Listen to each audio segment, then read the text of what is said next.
presents a new upcoming class. Stay tuned. Sacred Bonds by Darrell Abdullah Kirk. Yes, Sacred Bonds, navigating the depths of Muslim matrimony and the family. You don't want to miss this one. Please stay tuned. Streaming on all major platforms right here on SunnahFollowers.net.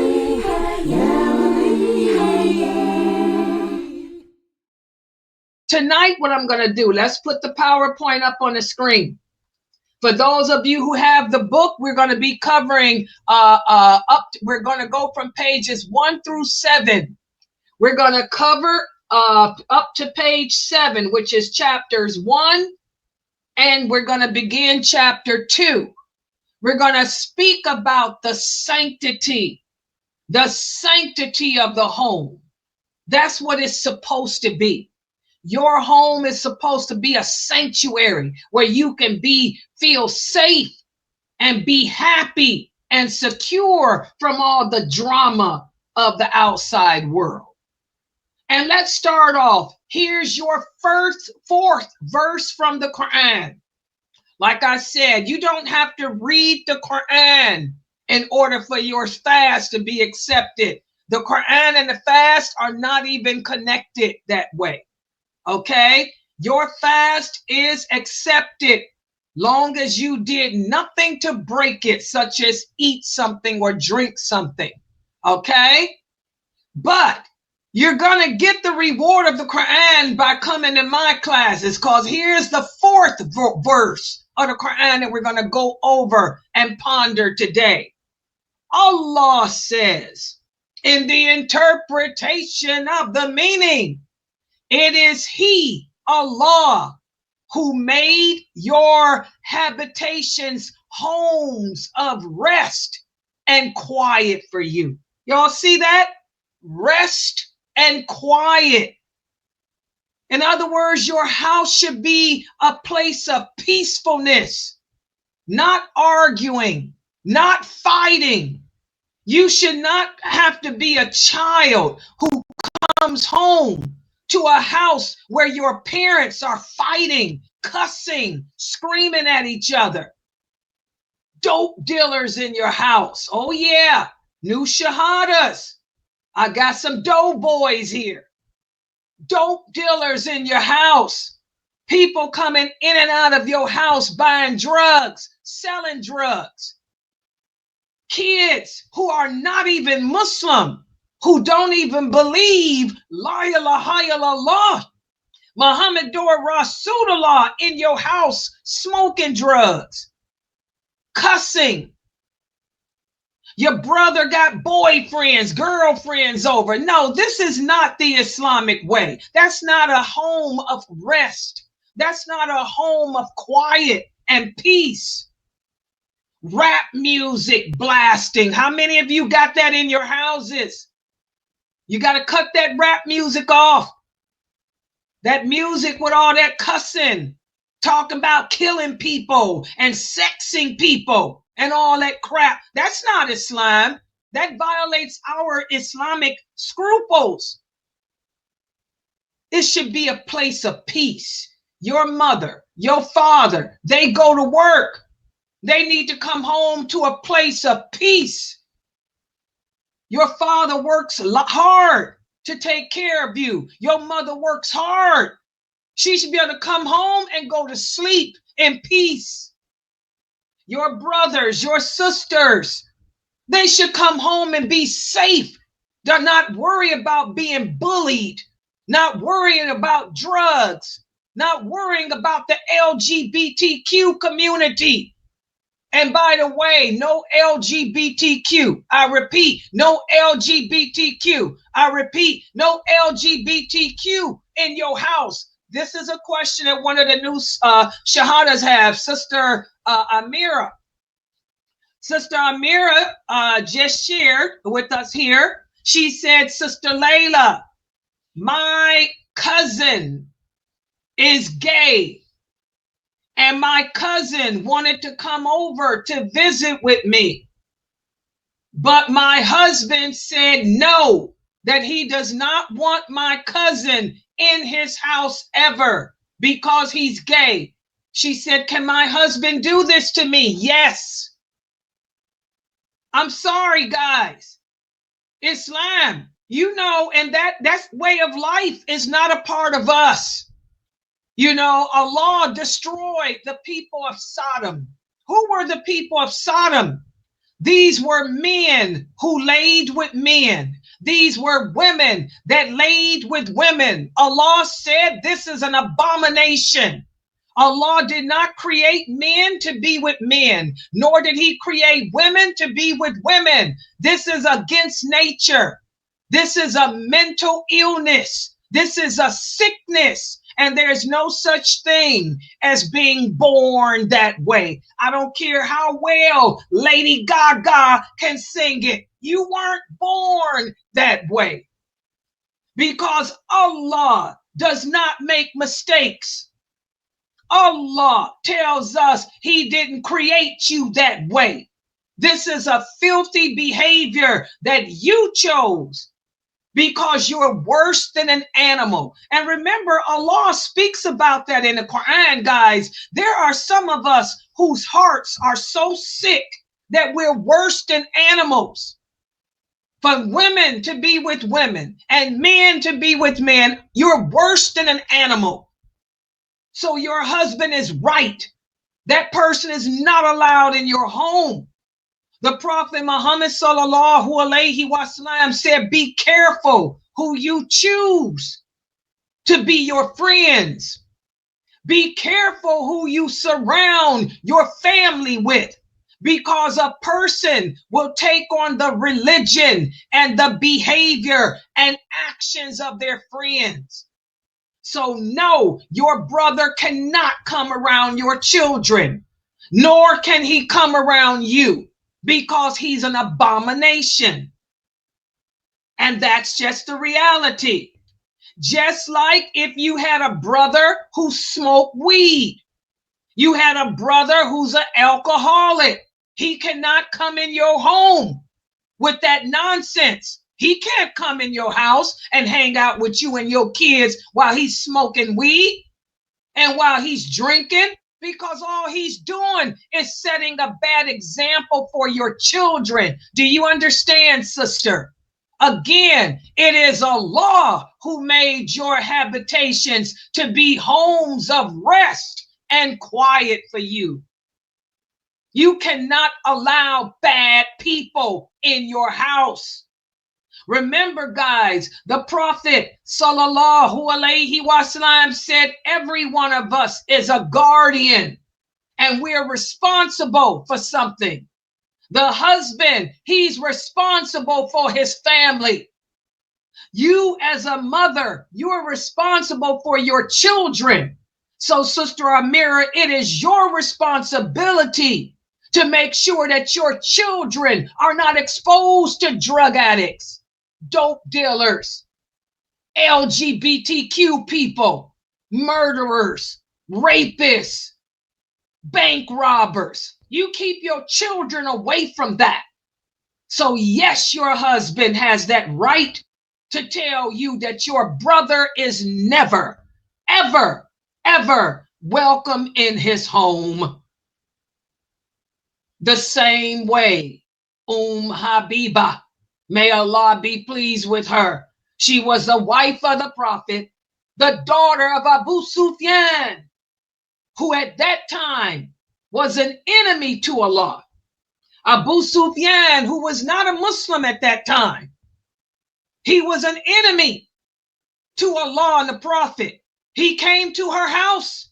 He said, let me in. She said, no, it is not fitting for the enemy of Allah and the enemy of the Prophet to sit in the Prophet's house. And she closed her door. He said, I'm your father.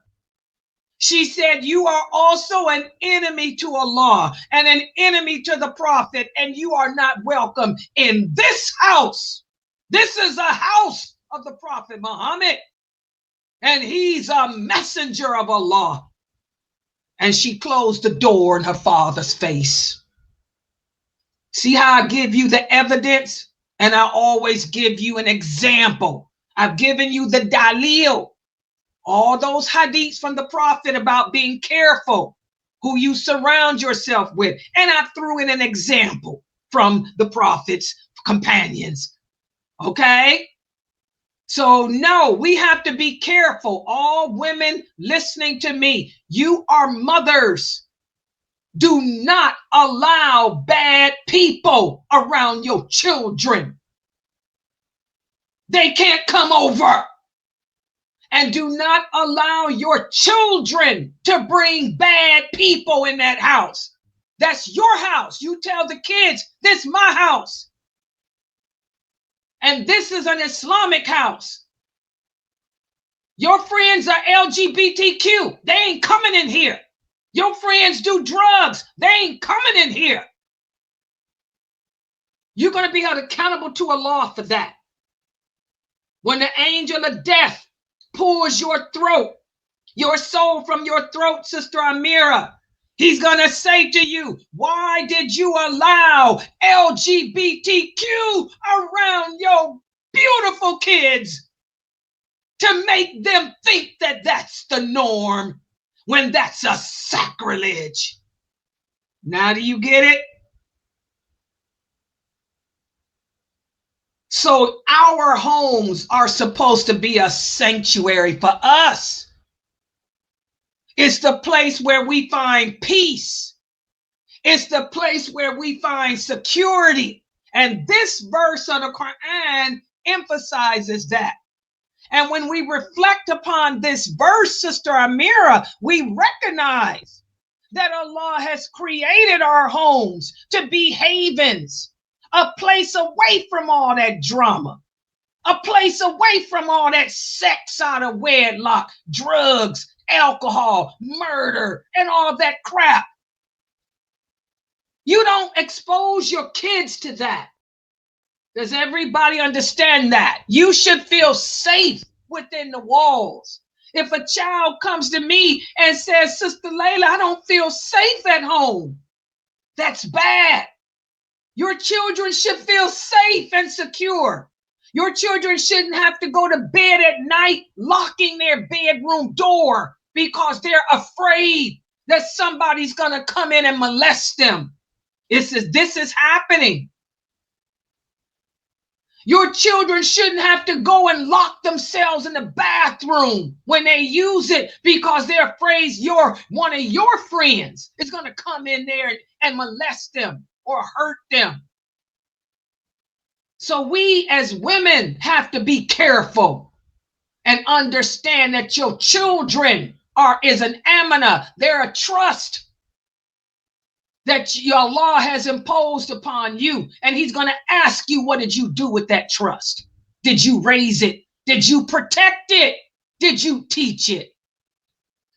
So unfortunately, guys, many of us as Muslims, our children are not safe, and also the women. How many of you brothers, your wives fear you? Because when you come home, it's as if all the oxygen has left the room. You come home, you yell at your wives. You call your wives out their name. You slap them around. You fuss at your kids, especially your sons. A lot of you brothers are rough and tough on your sons. You smack your sons around. You call your sons bad names that you should never call them. You destroy your sons' self-esteem. That's not how our Prophet Muhammad sallallahu alaihi wasallam taught us to be.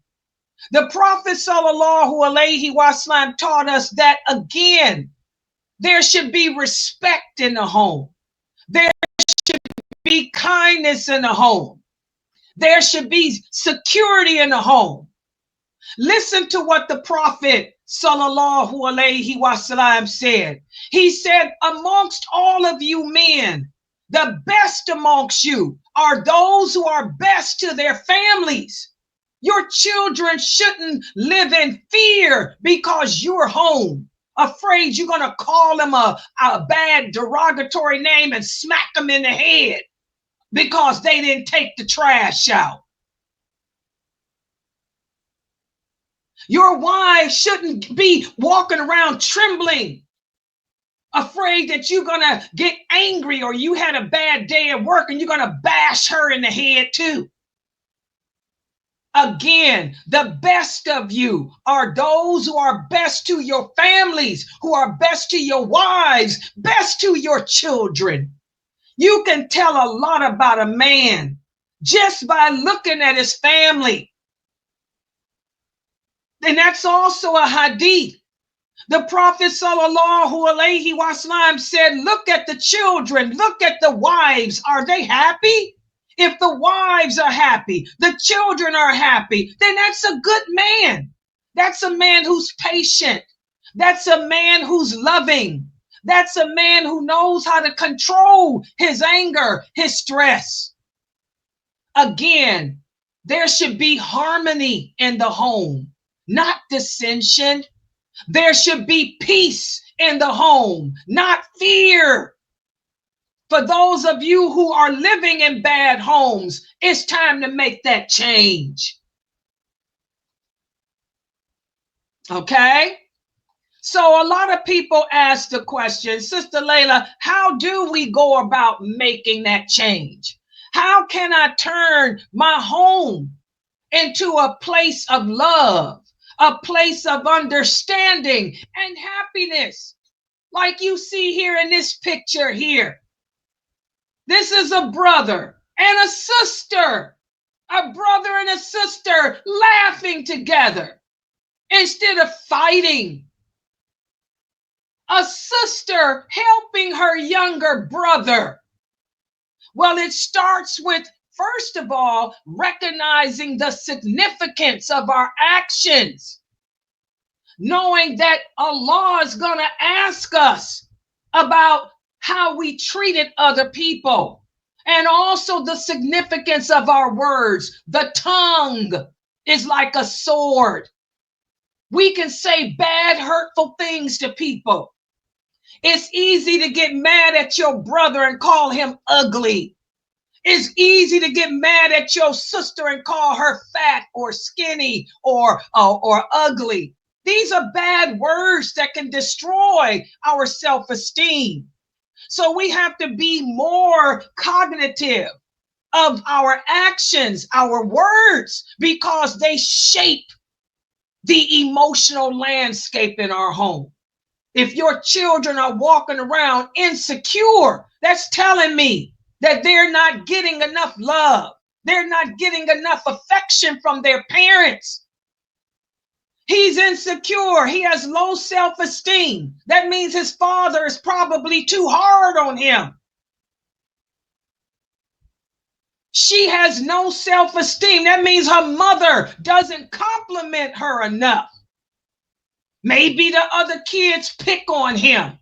Maybe the other kids pick on her. So again, guys, we have to look at the significance of our actions and words. That's why I tell you guys, have a box in your house. It could be a tissue box, like I got a Kleenex box. Every time you get mad and call your mother, talk back to your mother, put a dollar bill in here. Every time you get mad at your sister and call her fat. Every time you get mad at your brother and call him gay, put a dollar bill in this box. That'll help you to stop doing that. And instead, after you put the bill in there, say, I'm sorry, I love you. Start off by saying, I love you. When you get angry at your mom and talk back, I'm sorry, Mom, I love you, and give her a hug. You get mad at your brother and you call him a gay boy. Say, I'm sorry, I didn't mean it. I love you, and give him a hug.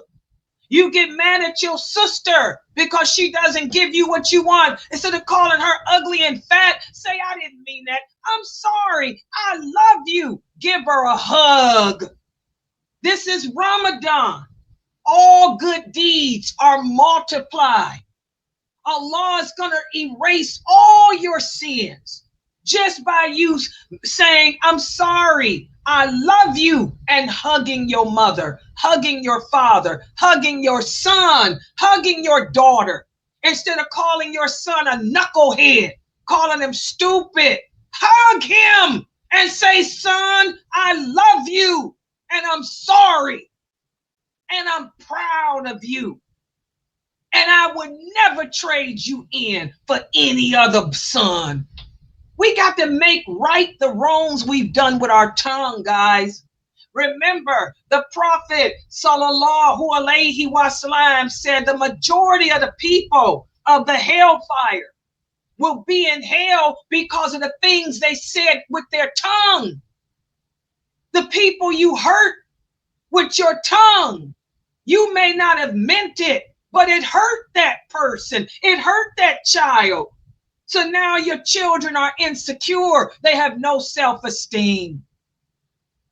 So again, we have to align our actions and our words with what Allah said is good and clean, with what the Prophet sallallahu alaihi wasallam said is good and clean. He said the best amongst you are those who are best to your families. The best amongst us are those who are kind to my brother, kind to my sister, respectful to my mother, respectful to my father. By aligning our actions with these type of teachings, we can now transform and change our homes into Islamic sanctuaries. Okay? Let me give you another example. The home should be a place where Islamic morals, Islamic values are passed down from generation to generation. It falls upon you, the father. It falls upon you, the mother of the home. And I got some single women here. I have some single sisters here. Some of my new shahadas. You have no husband, but you have children. Instead of walking around discontent with the decree of Allah, complaining about how you wish you had a husband, all that wasted energy that you women are putting on complaining against the decree of Allah, your children are going without attention. You should be focusing on learning your religion. Whatever you're learning from me, everything that you guys are learning from me at this website, you should be sharing it with your children. You should be instilling this philosophy, this ideology into the hearts of your children. Because that's what the home is about, passing down Islamic tradition, Islamic values, Islamic beliefs. Remember, the best of you are those who are best to your families.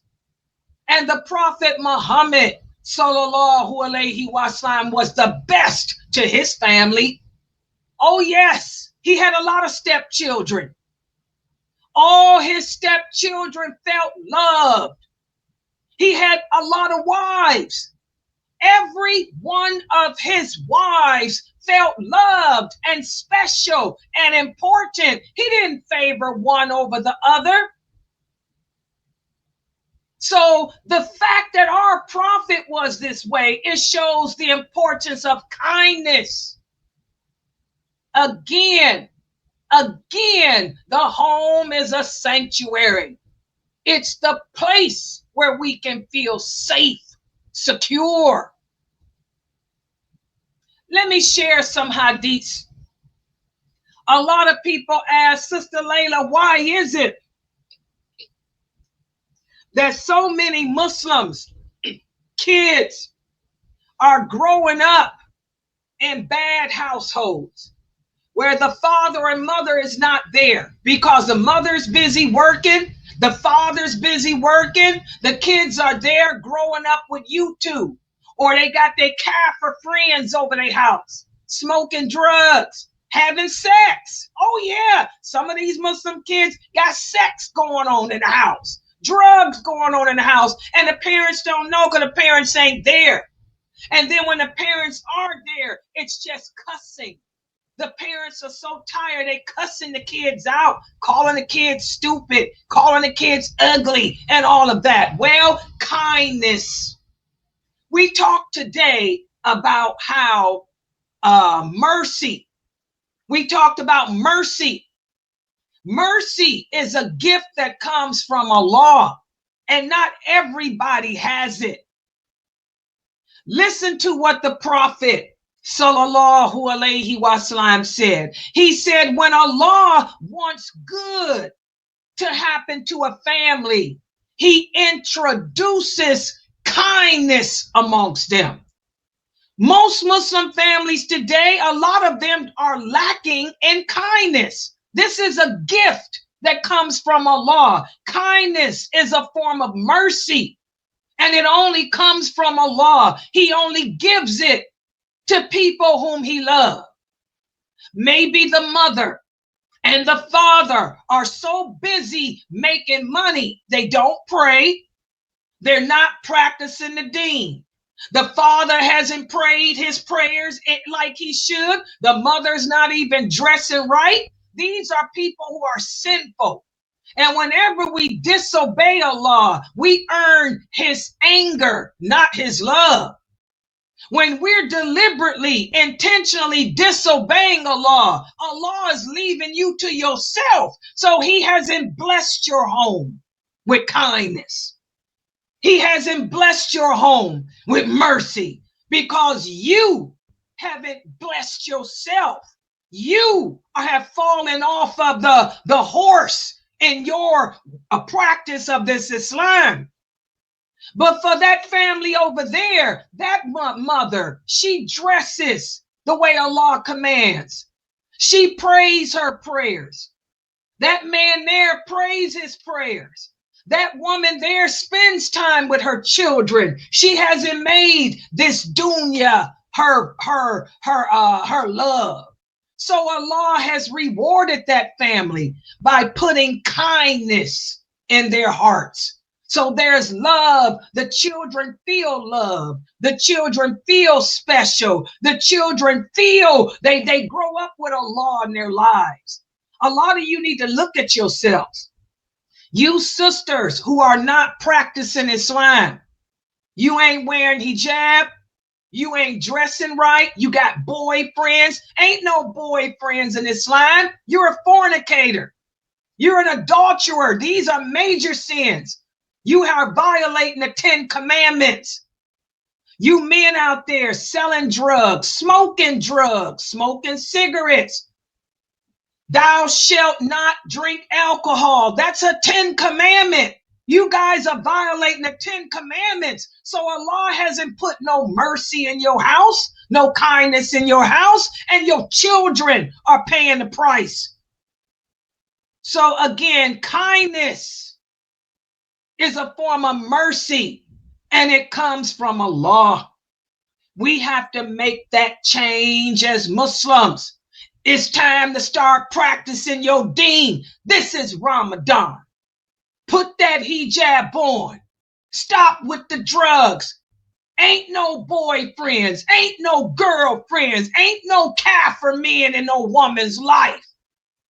Make that change, and then Allah will bring kindness into your home. Listen to what the Prophet Sallallahu Alaihi Wasallam said in another hadith. He said, the best gift that any father can give to his children is good manners. How many of you brothers, you spend most of your time working, and then when you come home, you yell at the kids, you yell at your wife, and then you go and close your door and go into your office. You haven't spent no time with the kids. You have to teach your kids good manners. You women who are single, instead of crying about how you wish you had a man, spend that time teaching your children what respect is, teaching your children good character, good manners. Again, we have become like the Kafirs. We are imitating the Kafirs. We're allowing our children to grow up off of Nicki Minaj, Cardi B, Jay-Z, hip hop, YouTube, instead of us teaching our kids how to be good people. So again, guys, the Prophet Muhammad, sallallahu alaihi wasallam, his life was a testament of compassion, empathy, and balance. How did the Prophet Muhammad spend his time when he came home? He worked every day too. Oh yeah, he was a prophet of Allah. He began his day at Fajr. He'd go to the mosque at Fajr, and he wouldn't come back home until after Isha. But what did he do when he came home? His wife Aisha said, she said, when the Prophet sallallahu alaihi wasallam came home, he would make himself busy helping his family. He would help with the chores. He would help with the cleaning. He would help with the cooking. He'd help the kids to learn the Quran, to learn manners. And then when it was time to pray, he'd go and leave and go to the mosque and pray. How many of you brothers do that? You come home from work and lock yourself up in your office. How many of you men, help your wives with the other kids? Help your wives, clean up with the laundry. The Prophet did that. Also, listen to what one of the Prophet's stepkids said. Anas, he was Maymuna was his aunt, and Maymuna was one of the wives of the Prophet sallallahu alaihi wasallam. And Anas would come and stay with her a lot. He said the Prophet sallallahu alaihi wasallam had the best character. He said, I had a little brother who we used to call Abu Umair, okay? Because he had a bird, a pet bird that he used to walk around with. And whenever the Prophet came home and saw my brother, he would say, where's your bird? Where's your bird? So he would come home and acknowledge the children with kind words. He didn't ask them, did you take the garbage out? He didn't come home and say, did you clean up the bathroom? Did you run the vacuum? No, he'd come home, greet the kids, and sit with them and play with them. The kindness, the nurturing, loving atmosphere that we should set for our children. Also, Aisha, she tells us, even though the Prophet had 11 wives, he had more wives than any of you brothers here. She said, but he used to divide his time equally amongst them. He didn't spend more time with Aisha and less time with the others. Every wife felt special. Every wife felt loved, not just Aisha. He was equal in his time with them. And he used to make dua. He used to say, oh Allah, this is my division that I possess. So do not blame me for what you possess. And I do not possess the feelings and emotions. In other words, favoritism. He used to make this dua saying, I'm not favoring one wife over the other.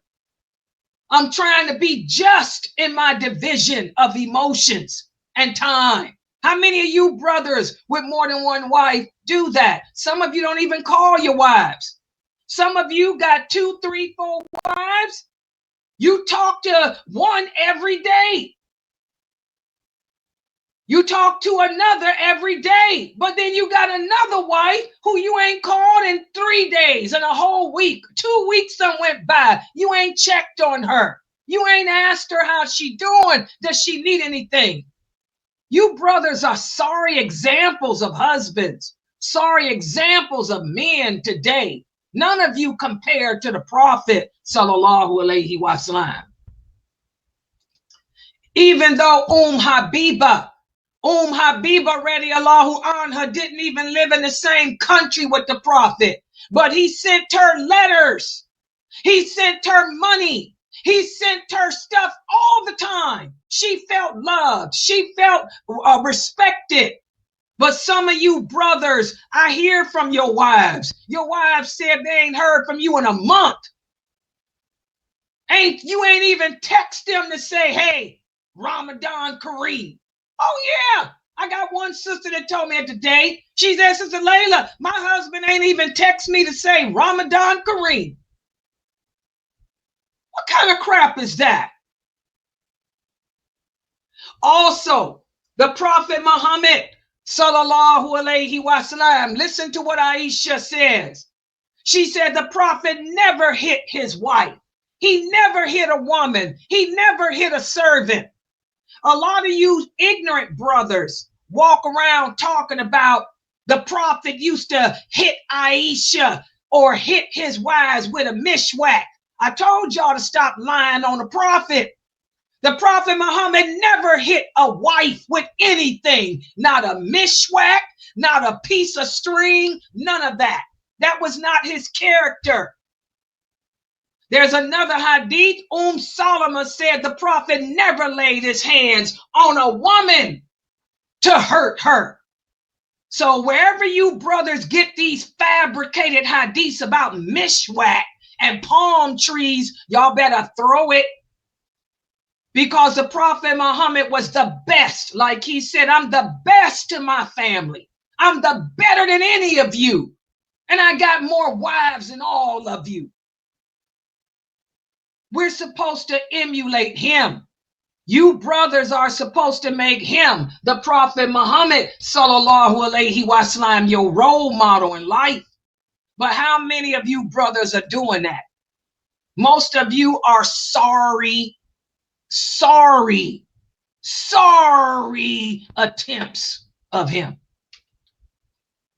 All right. So this is what we're going to be focusing on in this new book. And I want you guys to make sure you go to Amazon and get it.